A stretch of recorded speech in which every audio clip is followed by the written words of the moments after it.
Okay, all right. Okay, so welcome everyone. This is Lori Magruder. I'm the Director of Resources for Independence, the Center for Independent Living in Garrett, Allegheny, and Washington counties. Again, welcome. I hope everyone had a nice long holiday weekend, and hopefully you had some food, fun, family, and friends. And now we're back into the swing of our other life. So I'm going to go ahead and introduce our speaker today. Since 2014, Jennifer Eastman has served as the Director of Community Living Policy at the Maryland Department of Disabilities. In addition to her work with the Ethan Saylor Alliance Project, she oversees the state's attendant care program. She manages the Money Follows the Person peer outreach and support program, which supports the transition of people from nursing facilities.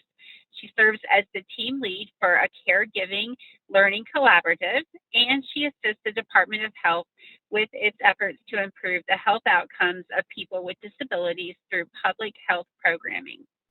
Prior to coming to the department, Jennifer was a service coordinator for individuals with intellectual and developmental disabilities in Frederick. She received her master's in business administration from Mount St. Mary's University. And Jennifer has been a huge supporter of the Centers for Independent Living in Maryland and across the country, and also a huge leader for independent living. So welcome, Jennifer. Thanks, Lori. I'm happy to be here. I will provide a little disclaimer that I am doing an abridged version of this presentation at next Tuesday's Money Follows the Person stakeholders meeting. So I apologize that this information will be repeated next week. My presentation today is entitled Feeling Safe, Included, and Understood in the Community. And I'll just talk about Maryland's experience with people with intellectual and/or developmental disabilities and the training of law enforcement. So objectives today, describe how a tragic police encounter caused changes to legislation and regulations in Maryland. I'll talk a little bit about the responsibilities and the activities of the steering committee, provide an overview of what the Ethan Saylor Alliance is, who the partners are, and the activities to date, and just kind of introduce the Alliance's future vision. I know that you've had MDOD reps on here before, but just to give you a little background, the Department of Disabilities is the only cabinet level department in the country with a cross-disability focus, and we coordinate disability policy across state government with advocacy and guidance to our sister agencies. We have a variety of policy areas that include community living, transportation, employment, health, behavioral health, housing, and emergency preparedness. We also house our state's technology assistance program. So whenever I talk about what Maryland's been doing, I always have to highlight why we got here. And in 2013, a 26-year-old man with Down syndrome died after an altercation with off-duty police officers in a Frederick County movie theater. And as a result of that, it really just kind of highlighted the lack of understanding, the poor judgment, and the lack of accommodations that these off-duty police officers were able to exercise and to accommodate for during this altercation. And really just the lack of adequate training for this population. You know, we want people with disabilities integrated into the community, and that is going to include interactions with fire and emergency management services, police officers. And so it's really kind of the responsibility of those entities to be providing proper training as to how to appropriately and effectively interact with these populations. So this is just a slide with some pictures that Ethan's mom, Patty Saylor, provided that I always include in our presentations. So from advocacy to executive order. So in 2014, then Governor Martin O'Malley issued a governor's citation creating the Commission for Effective Community Inclusion of Individuals with Intellectual and Developmental Disabilities. It had a very prescribed list of people who were designated to serve on the commission. It was under the leadership of Tim Shriver, and they were charged with submitting recommendations on how to successfully include people with disabilities in all facets of life, with particular focus on public safety. They've issued 3 reports, 2 of them the most notable in December 2014 and December 2015. That was under, the commission was established under the previous Governor's Office of Crime Control and Prevention, which has changed its name, and I can't tell you what the name is because it's, you know, just another name, another title I have to learn. But those are the 2 most prevalent reports that you can have links to when I submit this slide deck after my presentation. So in those reports were recommendations on what the state could do to address this issue. And that included regulatory action, both having to collaborate with law enforcement, considering there were no training standards currently in Maryland that existed on this topic, as well as legislative action, which established the Ethan Saylor Alliance for Self-Advocates as educators. And with that, whatever training is implemented, the premise is that people with intellectual and developmental disabilities should be involved in a meaningful way. So to talk a little bit more about our collaboration with law enforcement, standardizing police training was really something that we tried to tackle in addition to including people with disabilities in the trainings themselves. So this took a real strong partnership and the buy-in from the Maryland Police and Correctional Training Commissions. They're responsible for establishing training standards on a myriad of topics that are relevant to law enforcement, as well as ensuring that all the training academies, there are 19 throughout the state, develop curriculum that adhere to these training standards. They don't mandate curriculum, but they do mandate the adoption of training standards. So in one of the reports from the commission that I referenced in the previous slide, they suggested a list of training objectives. On whatever training that was implemented or developed, they must adhere to this very long list of prescribed training objectives. The Maryland Police and Correctional Training Commission adopted those training objectives and put that into the Code of Maryland Regulations effective January 2015. And the stipulation is that this is an entry-level training requirement as part of the initial academy training. And then every 3 years, it will be required as an in-service training. So, in further talking about our partnership with this training commission, they recommended the inclusion of self-advocates as a best practice in their trainings. We weren't, at the point of them to mandate it because we don't have a pool of people with disabilities or self-advocates who can participate in these trainings. But they do recommend it as a best practice. They've been a dedicated partner on the steering committee. Bob Wagner is the training director of the Police Training Commission. He's just been a really fantastic partner to work with. Initially, it was the Training Commission that developed and adopted the initial model curriculum with input from the self-advocates. And they've been very supportive of this revised model that we have recently issued in September, which I think is kind of what brought me here to talk to you today about what we've been doing. So they provided technical assistance on the revisions to ensure its approval, and also have connected us to local law enforcement and the 19 training academy directors. So the model curriculum that we recently disseminated, and remember what I said, is all the training curriculum needs to adhere to the training objectives that were identified and adopted. But in terms of mandating a curriculum, that is not something that we can put forth or that the training commission can mandate. But we figured we could develop this model curriculum and disseminate it to our partners, and they could decide whether or not to adopt it or not. But we have 7 sections, which include how to communicate with people with intellectual and developmental disabilities, crisis and de-escalation techniques, definitions and characteristics, a brief overview of community resources, a very brief overview of the Americans with Disabilities Act and reasonable accommodations. It's a PowerPoint presentation, which includes a script for ease and consistency of delivery. So you just need to read under the notes section that's provided, just to ensure that it's adopted and easily utilized.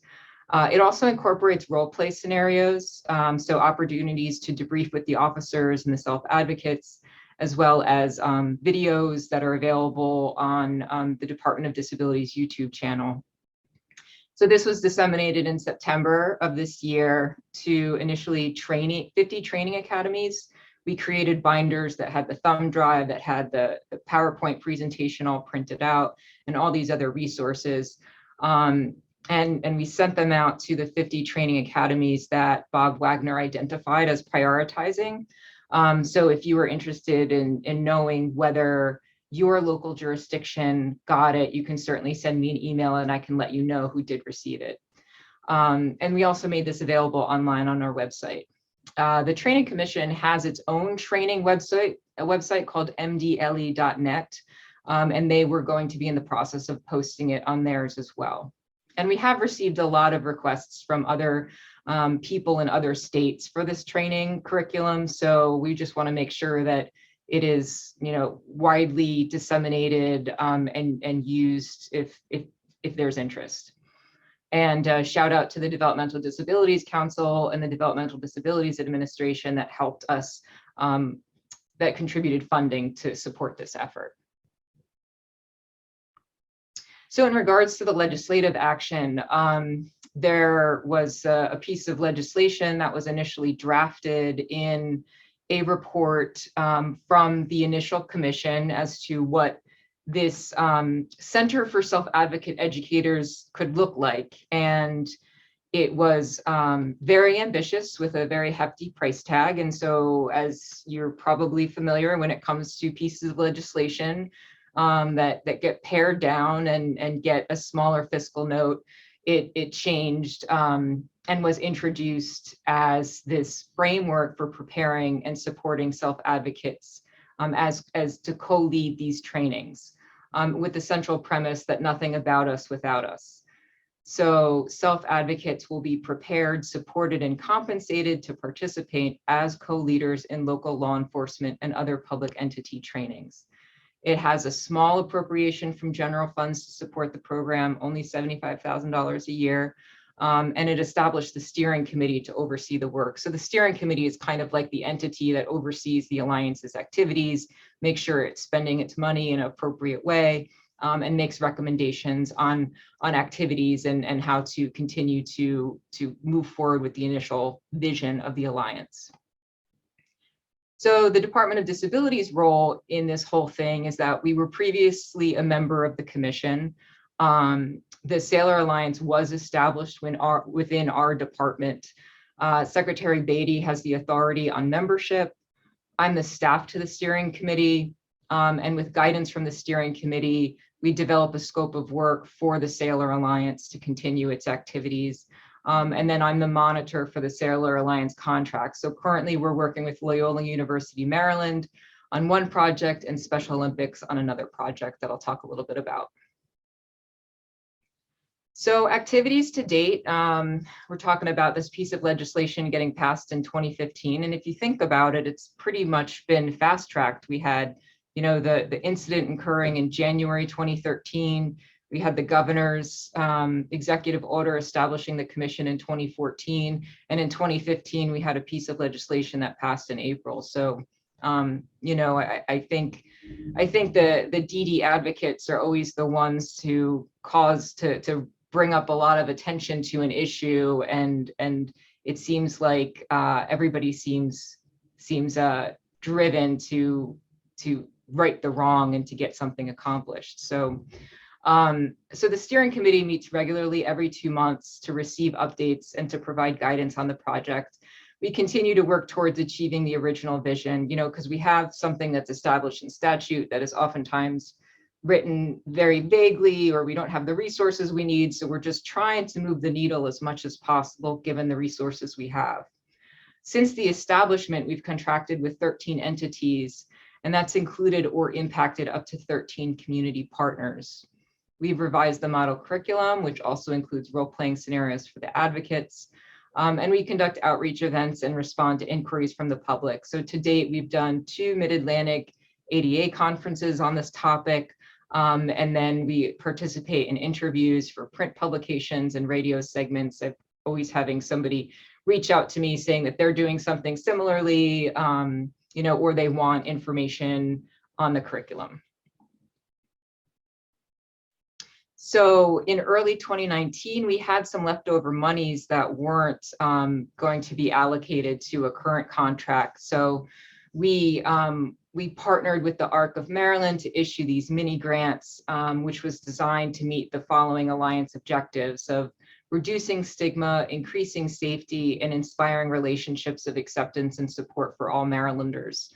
One of the whole reasons for getting people with disabilities included in these trainings is because once you create that community connection, once you create that personal connection, then you are reducing stigma associated with disability, and you increase the understanding and increase safety as a result. So they were charged with giving out funds on the basis of activities that proposed to achieve this. So 8 organizations were selected to facilitate events, trainings, and other activities, including 11 counties and Baltimore City, and grants totaling over $41,000 were awarded. I have more information on those activities if you're interested in knowing a little bit more about where those monies went and what happened with that. So currently we're working with Loyola University Maryland. We've had 2 contracts with them over the time period, and I'll talk a little bit about their leading forward model. And on the screen is just kind of a diagram of what they proposed, which is a relationship between fire and rescue and law enforcement departments, self-advocate educators as first responders, academic institution, which is Loyola University of Maryland, and community-based advocacy organization. They've been working with Best Buddies since they've kind of established this partnership to provide them a pool of self-advocates to participate in these trainings. So this slide is from Loyola as to how they identified people who were recommended from Best Buddies to serve as self-advocate educators. So they developed a job description, including qualifications. They identified a minimum per hour compensation of $15. They were provided payment for being trained in the program and for also participating in police training. Their model for this project was to have them as actors in these role plays. So that was with the understanding that the person is able to separate playing a training role in a real life situation. We wanted to make sure that, nobody that was participating in a role play with law enforcement would be triggered in any way. So the researchers at Loyola really made sure to kind of make that distinction. So they really focused on components of improv and acting. So they screened candidates for communication skills, sensory processing skills, and role-playing skills. And they also had to take into consideration that we wanted a pool of self-advocate educators who represented various ages and disability and demographics and location. So since we've worked with them over these past 2 contracts, they've trained 20 self-advocate educators, and they've been recruited and trained. So just a little overview of the first contract we had with them. March 2018 to June 2019, they developed their curriculum. They initially trained 10 self-advocate educators. They developed 3 scenarios that they run through with every law enforcement training. They established a partnership with Prince George's Public Safety and Security Institute. That's the municipal training academy within the community college. And then they were doing data collection. The second contract was 10 more self-advocate educators trained, and I apologize, I accidentally deleted the time frame for that. But that was, I think, October 2019 to June 2020 of this year. They had 11 trainings with Montgomery County Fire and Rescue Services, 2 trainings with Prince George's Municipal Training Academy again. They expanded the self-advocate educator role. So 2 of the trainers that they had been working with were trained on how to deliver the model curriculum. And they presented that training to the steering committee earlier this year. And during this second contract is when COVID happened. So they had, a separation of some in person, but they were able to transfer their model online via Zoom platform. So that was really great that they were still able to do it, given those limitations. We're currently working with Special Olympics Maryland now on a different kind of offshoot to what we've been working with Loyola on, because the legislation, like the statute establishing the Saylor Alliance, says that we need a curriculum to establish, to prepare and support people with intellectual and developmental disabilities to serve in training roles. Training roles is not acting roles. So Special Olympics had proposed kind of using a lot of their leadership development series through Special Olympics International that they've been able to deliver virtually to do just this, is to develop a curriculum to educate and support people in training roles. And so we kind of had a kickoff meeting. I know Katie attended that, just trying to solicit feedback from disability organizations on current resources, what current training resources exist to prepare and support people to be advocates, and to speak effectively in public and to tell their story. So that's what Special Olympics is charged with doing. And they're working to have a draft curriculum available for feedback by January. And that will include virtual trainings to accommodate for the shift to remote work. So I imagine that it is going to be some in person, but in a pinch, we can continue to offer these virtually. A dissemination for that training curriculum has yet to be discussed. That'll be something that hopefully we can get all the partners together on to decide upon and get some feedback from the steering committee. So the future vision is that the training curriculum can be expanded and replicated across post-secondary institutions or within community-based organizations supporting people with intellectual and developmental disabilities. Maybe the development of a training certification so that if you go through this training, then you can kind of get that certification. And then, law enforcement entities, when they're implementing this training, can reach out to this roster of people with this certification who can serve in these various training roles. And we want it to be beyond law enforcement. We want it to be, fire and EMS and maybe businesses and courts. So there's a lot of expansion opportunity there. And maybe an opportunity for this to be an employment option for people with disabilities. And then I know that there are a lot of other entities and organizations throughout the state that do trainings for law enforcement officers. And I'm thinking of like Pathfinders for Autism as one of them. They were really a pioneer in this. And though they're not currently an alliance partner now, we don't want to exclude them from the work that they've done. So we're considering like designating these entities as alliance partners that can commit to including people with disabilities in training.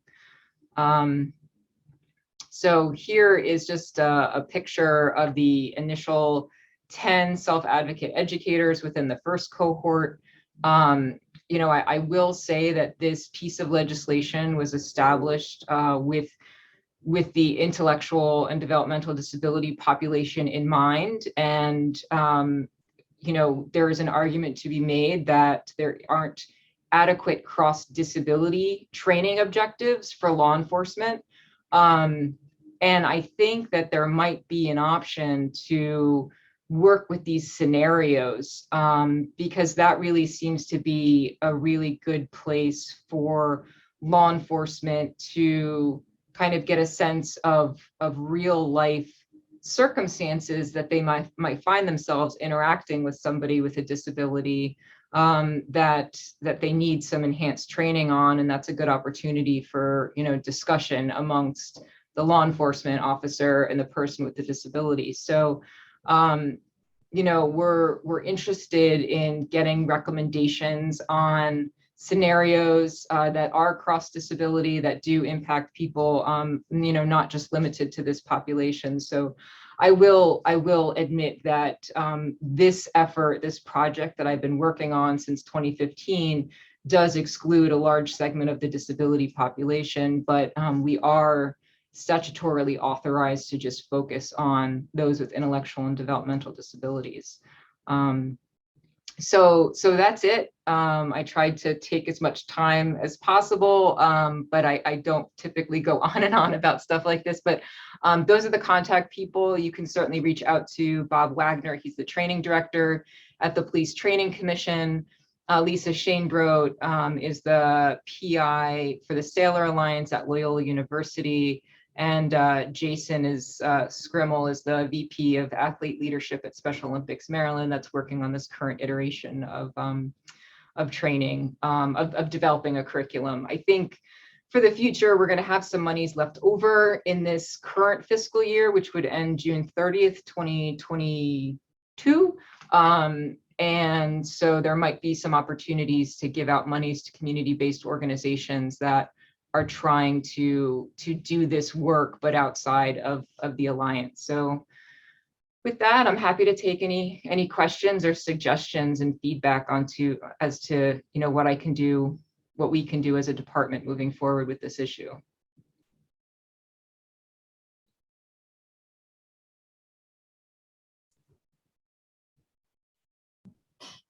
Hi, Jennifer, this is Heather. I have a quick question. What about, do the university and college police departments get their training at those same 19 academies throughout the state? So are they also getting an opportunity to be exposed to this as well?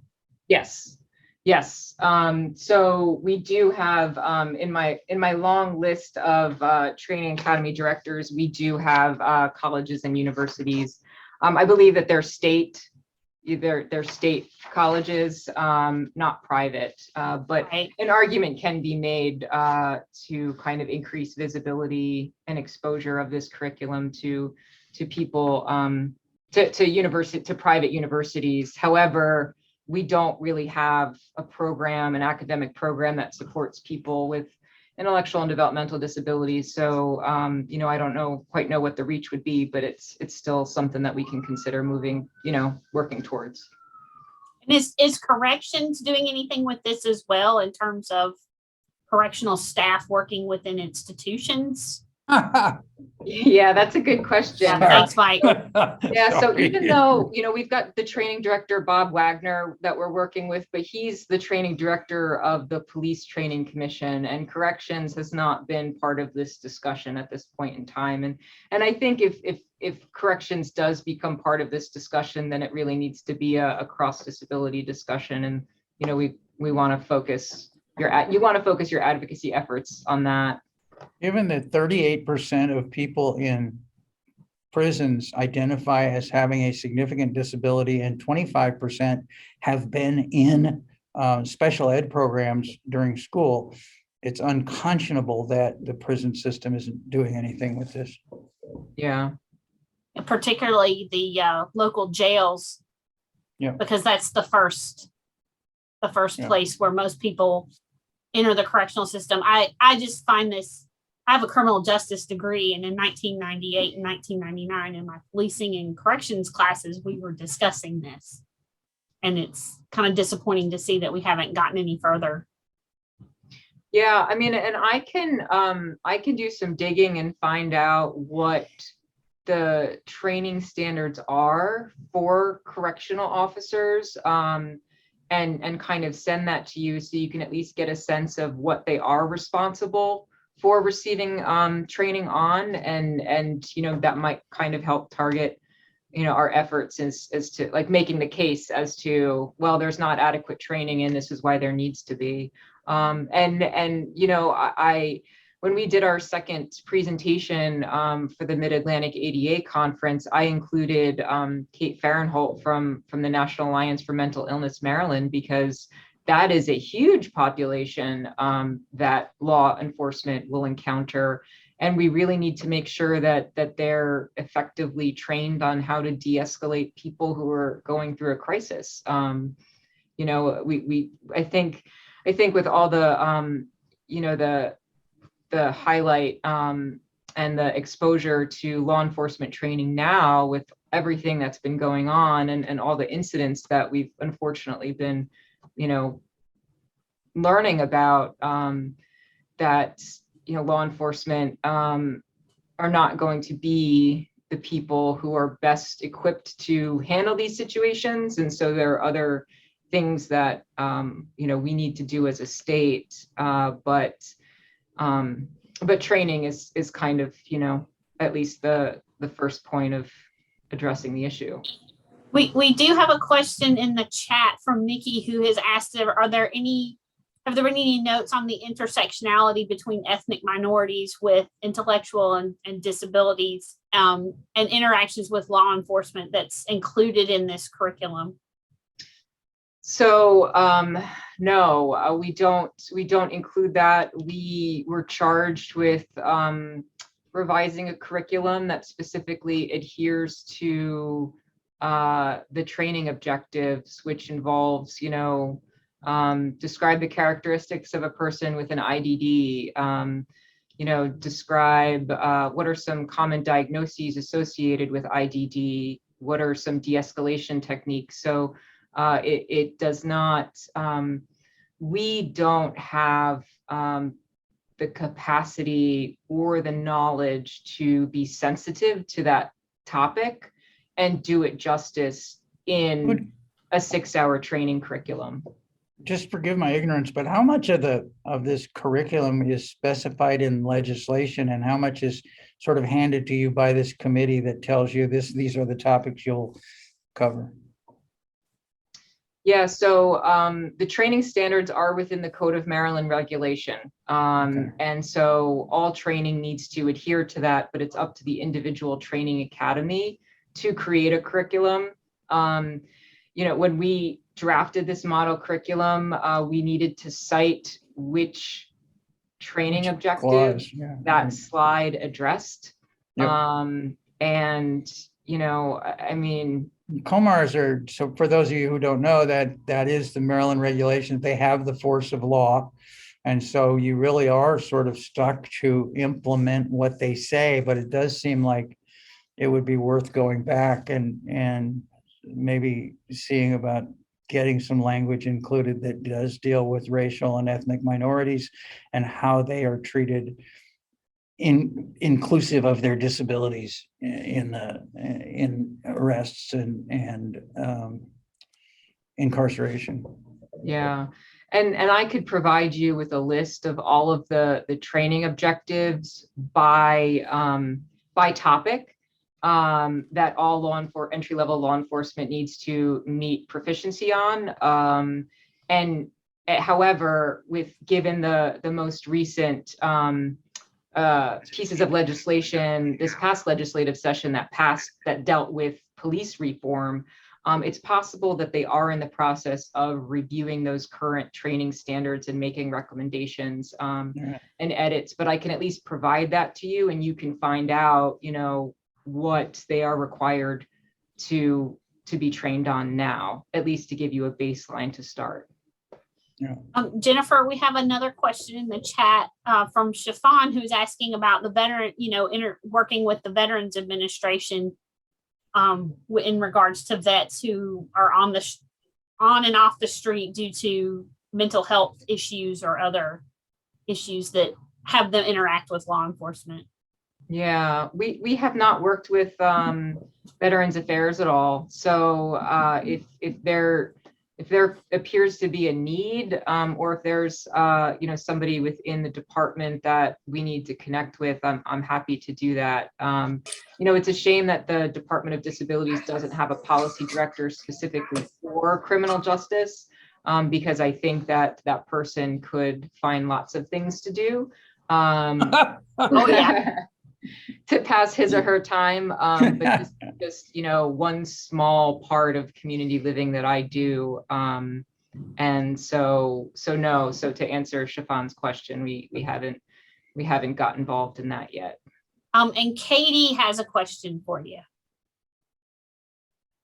Hi, Jennifer. I know we've had discussions about this in the past, but you know, I understand the reason for the Ethan Saylor Alliance and why that needed to be done in that, you know, way, keeping it kind of specific to IDD.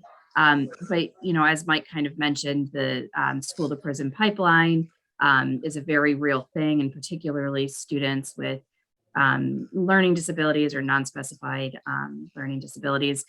And so I just was curious, you know, what else can we as advocates push for within, you know, state government to ensure that we are addressing the different types of disabilities. You know, the other thing I'm thinking of is, you know, people who are deaf or hard of hearing, people who use mobility devices, and, you know, police officers might not know it when they pull them over. So, you know, I think these are all things that are really important to address. And I'm just trying to figure out like what the best way would for us as advocates to be to push that. Yeah, that's a really good question. And I'm not sure that I have an answer, just because I'm happy to provide information about what exists and happy to bring people to the table that can explain more.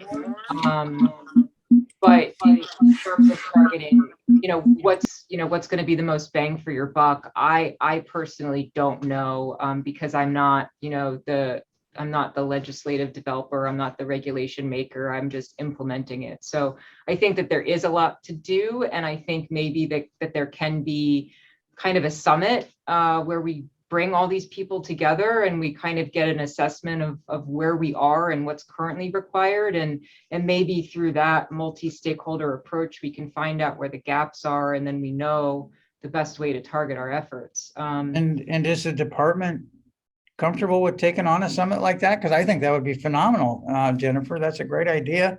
It would really help, I think, a lot of the people who have an interest in various disabilities and various disability populations and the criminal justice system. So yeah, we would love to be part of that kind of a process and help you make it happen.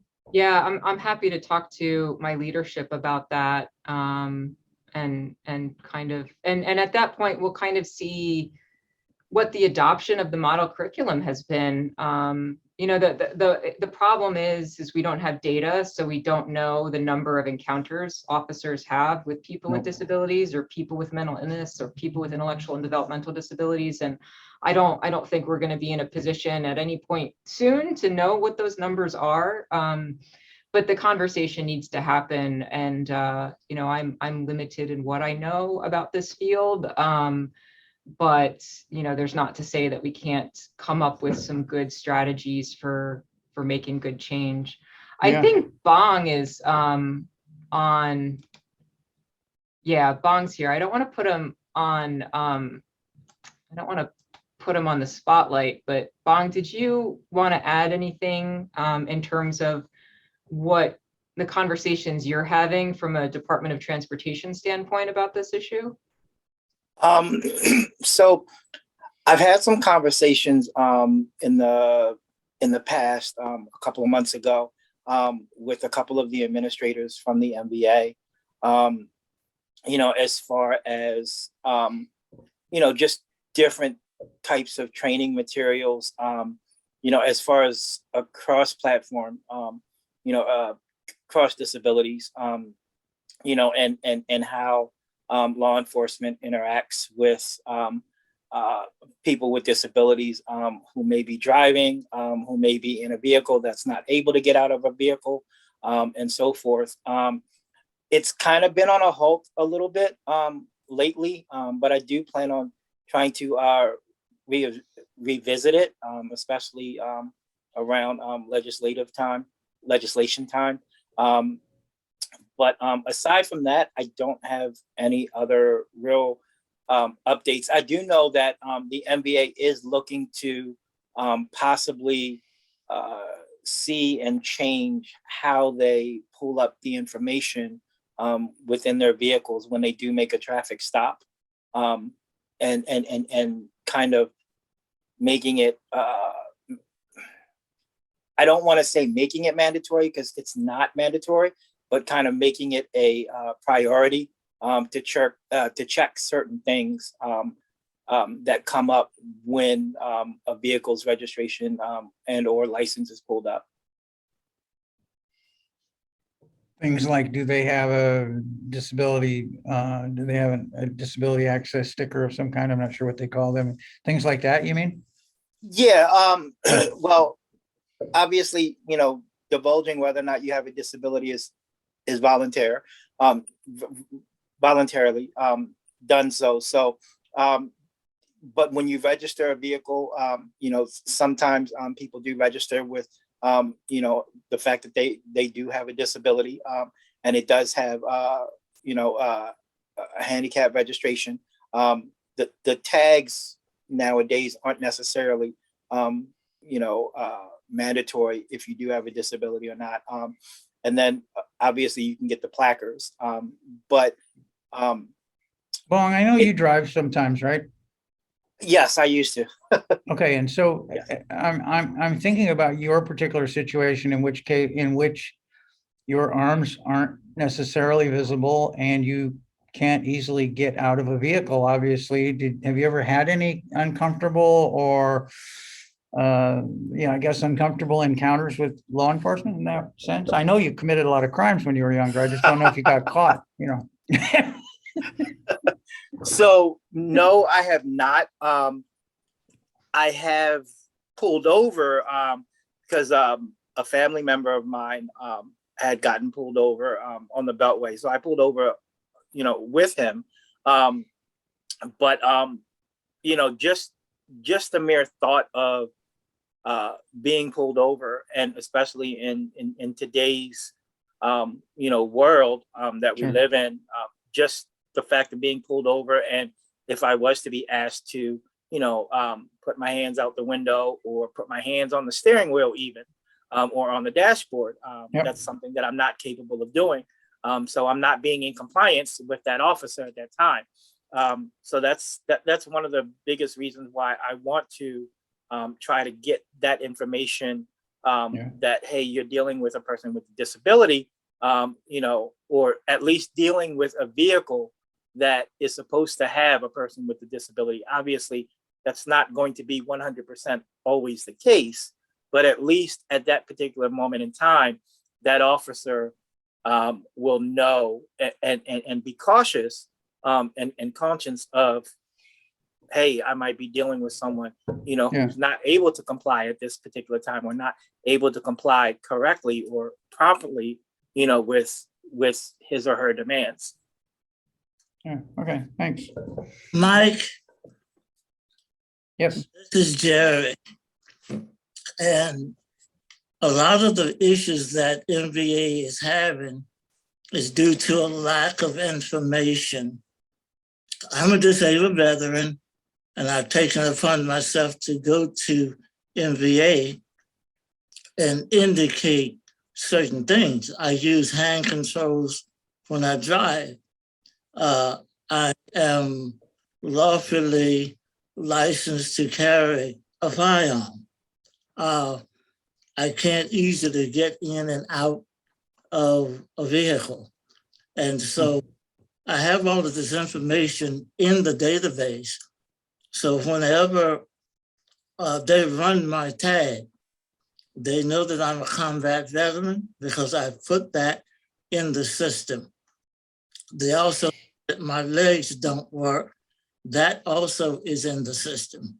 So Jerry, the question I have is, and maybe Bong knows the answer to this as well, because you're saying, Bong, that when they stop people, they're considering looking at that other information. Are you saying that it doesn't always come up unless the officer clicks more information? In other words, is it obvious right when they pull up that license information, or does the officer have to make another click in order to see more?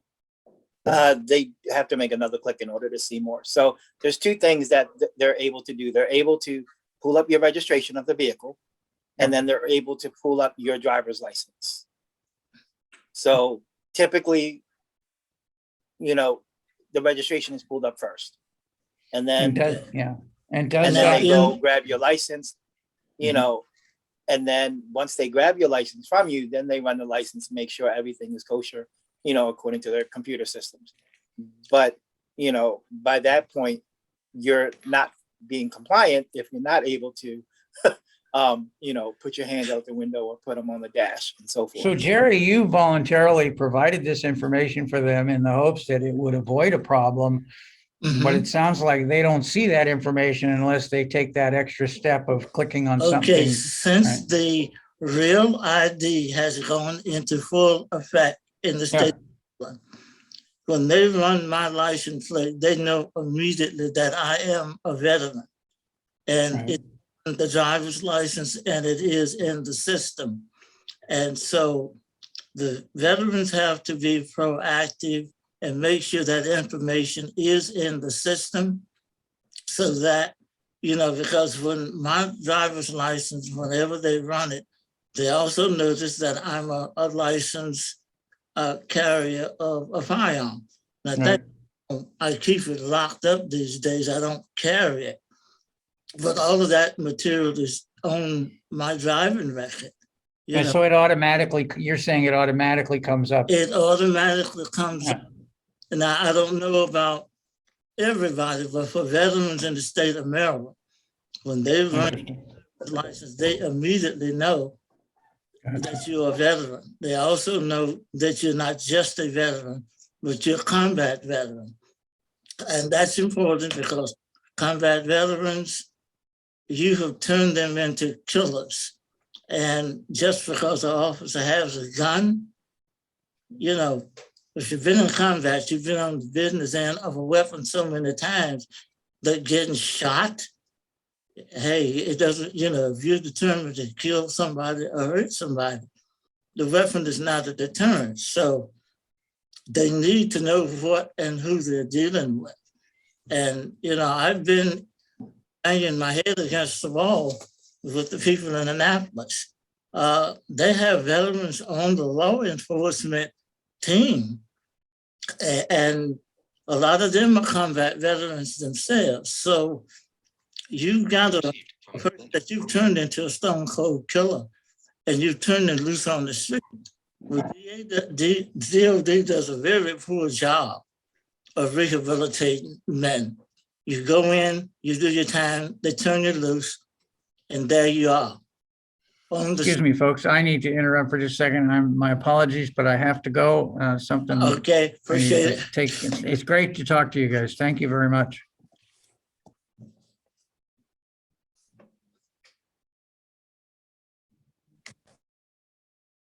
Okay. Any other questions for Jennifer? Yes. Okay, go ahead. I was thinking my question is like, what is the program like?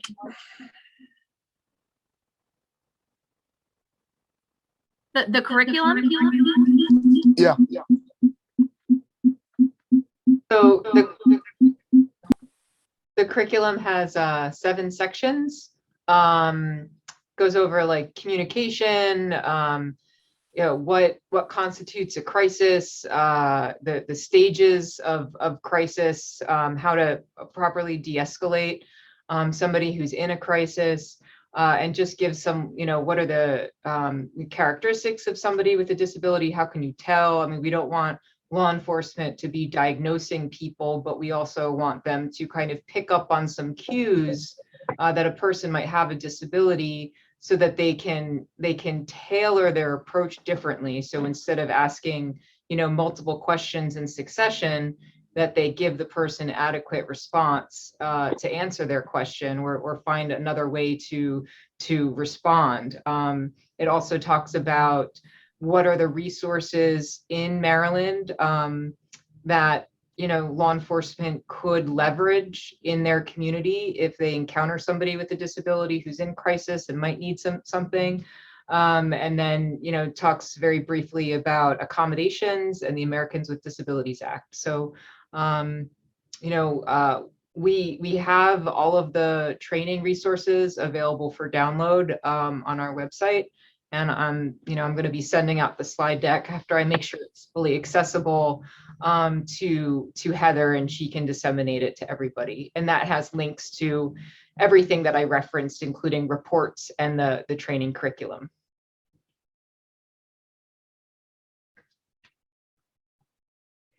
Thank you. Other questions? Oh, I'm sorry, Lori. I didn't even see. I thought you were gone. Please take it. That's okay. That's okay. I'm still here.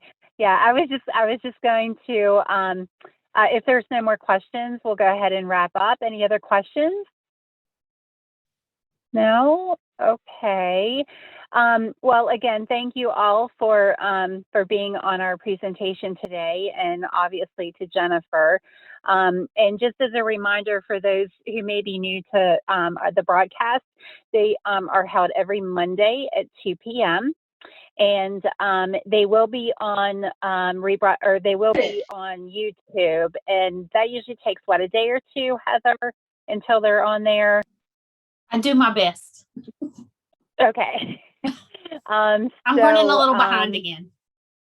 That's okay. That's okay. It's the holidays, so we all do that. So yeah, so thank you to everyone who participated. And next Monday, Heather, did you want to give just a little overview of next Mondays? Let me see if I can. I know we're having one. Let me see if I can remember what the topic was. I know what it is. Oh, good. So Wendy Farthing from MAC Inc., which is kind of owner of the Living Well Center of Excellence in Maryland and maybe beyond, is going to be coming on discussing chronic disease prevention, self-management. I don't know if I got that right. Programs. So programs like Living Well with Diabetes is one of them. Living Well with Chronic Pain is another one. And she's going to talk to us about what those are and how to access them. And then ARI and Independence Now, as part of a lovely grant that we received from the Maryland Department of Disabilities and our friend Jennifer Eastman, are going to be seeking input on things that might be barriers to people with disabilities in participating in those programs. So you'll get to learn about what the programs are, and then you'll get to tell us why you haven't participated in them, whether it's you didn't know about it or you don't know where to find it, or whatever. So we'd love to have your feedback and input for that. It's really important. And so, yeah, that's next Monday at 2 p.m.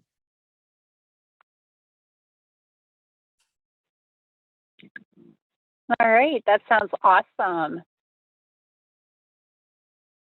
Anything anybody else would like to share before we finish up for the day? The only thing I would like to remind folks about is tomorrow is Giving Tuesday. So pick your favorite SIL and make a donation tomorrow for Giving Tuesday. Particularly if it's accessible resources for independence. I mean, you can pick any SIL, but ARI will definitely give you more props than the other ones. I'm just putting it out there. Stop that, Katie. We're all good. Okay. All right. Well, everyone, thank you and enjoy the rest of your day. Hi, everyone.